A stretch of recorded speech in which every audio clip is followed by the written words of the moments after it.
There was a time of great fitna, a time of great trial and tribulation during the lifetime of Imam Ahmad, when some of the core beliefs of Islam were being challenged, and unfortunately there were certain rulers as well of the Muslim lands who had also succumbed to these incorrect beliefs about some of the issues in regards to Islam and the Quran. And what they decided to do was, they decided to enforce their incorrect beliefs upon everyone else. So the scholars lined up to debate them, to challenge them, to state how these beliefs were incorrect. And they began to eventually imprison and even torture and kill some of these scholars who would oppose them. And they literally went through all the scholars till the last one left standing was none other than Imam Ahmad ibn Hanbal rahimahullah ta'ala, who was a great defender of the proper beliefs of Islam. So the king, the ruler, had called Imam Ahmad a couple of times, tried to convince him. Imam Ahmad had debated the people, the scholars or the intellectuals who were on the side of these incorrect beliefs, and he had defeated all of them in their debates. He had presented counter evidences and made them speechless. They had no response to him. So finally the ruler one day got fed up with this, he got tired with this, and he said, I am the king.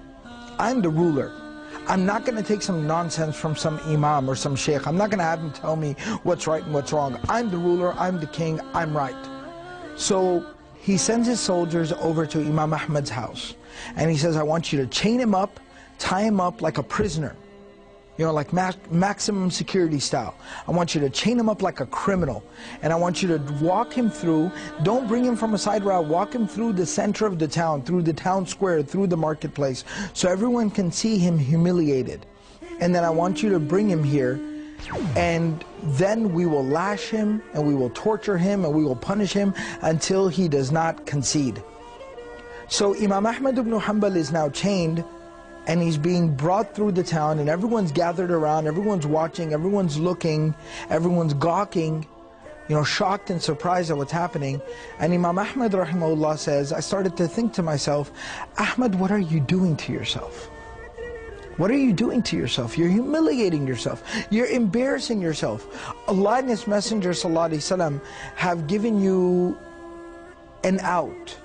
You can say whatever this oppressive tyrant, ruler, whatever he wants to hear, you can tell him whatever he wants to hear. As long as you believe the truth in your heart, you're good, you're fine, you're okay. But why are you doing this to yourself? Why are you humiliating yourself? Do you really want to leave this as your legacy? Humiliation, torture?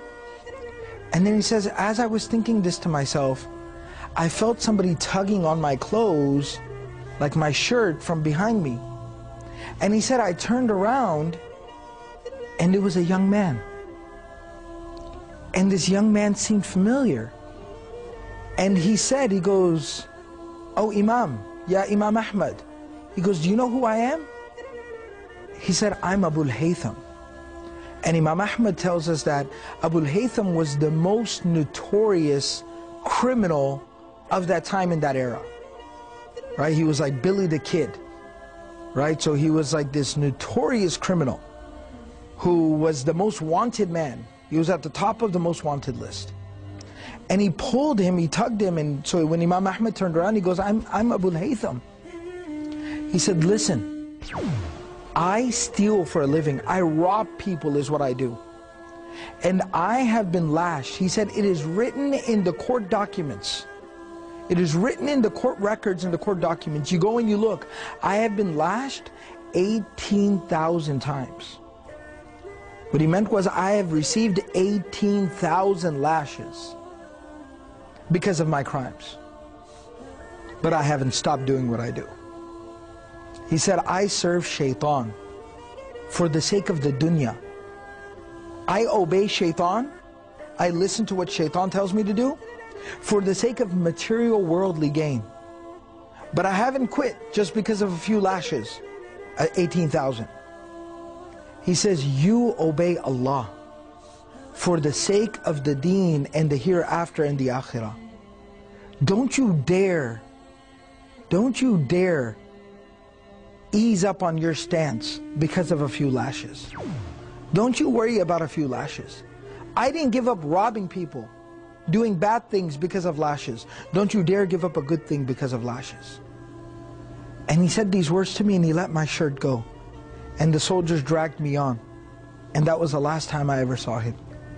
But Imam Ahmad said, when he said those words to me, it lit a fire inside of me. And I said, I don't care what they're going to do to me, but I'm going to stand firm. And that's exactly what Imam Ahmad did. And eventually, Imam Ahmad became the reason of the preservation of the proper Islamic beliefs and the defeat of this very corrupt movement.